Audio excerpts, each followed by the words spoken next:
Bonjour, mon nom c'est Adrienne Hood. Moi, je suis née au bord du lac Long, ici d'où on se trouve actuellement. J'ai appris à nager dans ce lac-là. Je nage toujours, j'adore l'eau.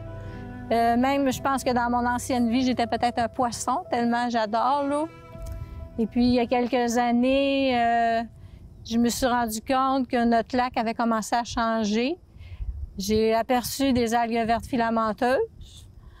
Et puis, j'ai décidé de former un comité, une association de protection pour le lac Long, pour voir la cause, essayer de trouver s'il existait des solutions pour ralentir le processus de vieillissement. On a fait un sondage pour voir les gens s'ils avaient aperçu aussi un changement dans leur devanture de chalet, une prolifération de plantes. Puis effectivement, oui, les gens avaient aperçu un changement. 22 aussi, il y a 22 avant. L'OBV m'a aidé beaucoup, mais j'ai fait des recherches personnelles sur le sujet aussi, vu que ce sujet-là m'intéressait énormément. Donc, j'ai fait l'étude des plantes aquatiques par moi-même sur Internet avec d'autres études qui avaient été faites. Fait qu'avec les réseaux de surveillance volontaire des lacs, il n'y avait pas nécessairement de protocole pour les plantes aquatiques, mais je m'en suis monté un, puis on l'a fait en 2016, l'inventaire des plantes aquatiques, les herbiers. On le refait cette année, puis déjà là, en 2 ans, on s'aperçoit que les zones se sont élargies.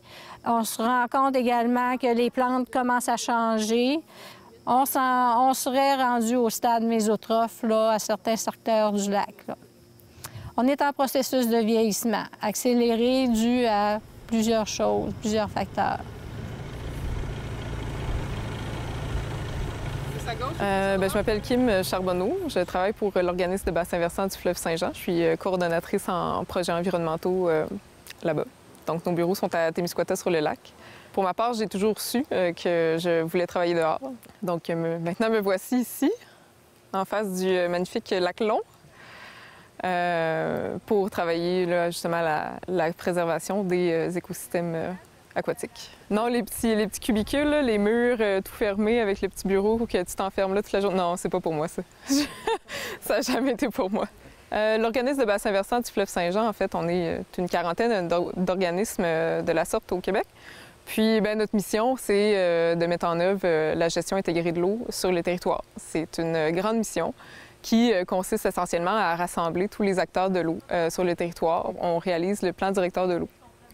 Plan directeur de l'eau qui est issu là, de plusieurs rencontres de concertation avec les acteurs du milieu. Donc, tout le monde qui utilise le territoire et profite de l'eau sur le territoire. Fait que le but là-dedans, c'est de connaître les besoins de tous et chacun, puis aussi les usages que tout le monde fait de l'eau. L'objectif est de préserver la quantité, la qualité de l'eau et des écosystèmes aquatiques, tout en pouvant conserver aussi les usages qu'on en fait. En ce moment, puis la raison pour laquelle on est ici au lac Long, c'est pour valider là, la présence ou l'absence, on espère, là, de plantes aquatiques exotiques envahissantes. Ce que c'est, en fait, c'est une plante là, qui viendrait d'ailleurs, par exemple comme le myriophile en épi, dont on parle beaucoup ces temps-ci, myriophile en épi qui vient d'Eurasie, qui a été transporté ici puis qui colonise maintenant les plans d'eau. C'est une plante qui est dit envahissante, puisque quand elle s'installe dans un milieu, elle vient à prendre la place des espèces qui sont naturelles au lac, les espèces indigènes. Puis il peut causer toutes sortes de problèmes, notamment aux usages qu'on fait de l'eau, comme la baignade, puis aussi la circulation là, en embarcation. Au parc La Soleil à Québec, on le retrouve dans le lac Témiscouata. Celui-là, si tu le vois dans le lac Long, il faut qu'on le sache le plus rapidement possible. Au Québec, là, il y en a plus d'une centaine de lacs qui sont touchés. Mais ici, au Témiscouata, en fait, on a le lac Témiscouata seulement, que la présence du myriophile en épi a été validée. Donc, on est déjà aux prises là, avec plusieurs herbiers là, de myriophile en épi, qui est bien installé. C'est donc une plante avec laquelle il va falloir vivre maintenant au lac Témiscouata. Ce qu'on ne veut pas, c'est qu'elle se propage dans les autres lacs. Comment ça pourrait arriver? C'est vraiment les embarcations, finalement, qui passeraient du lac Témiscouata, ramasseraient des fragments avec l'hélice du moteur ou la remorque, puis les transporteraient dans un autre lac. Donc là, c'est comme ça. Un petit fragment peut s'implanter dans un autre lac et partir une colonie. Normalement, dans une vie, on ne devrait pas percevoir d'évolution visuellement. Ça devrait se faire sur des dizaines de milliers d'années. Et nous, en l'espace de 10 ans, on a déjà vu une prolifération des plantes et un changement. Donc, c'est accéléré. Oui, elle me préoccupe beaucoup parce que ça a toujours fait partie de ma vie. Je suis une amante de la nature.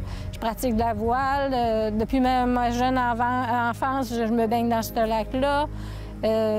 Puis ça me tient à cœur parce que aussi c'est un héritage à laisser à nos enfants. Ma mère, qui a 92 ans, profite encore du lac. Elle s'émerveille à chaque fois que je vais en pédalo avec elle. Regarde ici, c'est beau. Puis j'espère d'avoir la même chose quand je vais avoir son âge.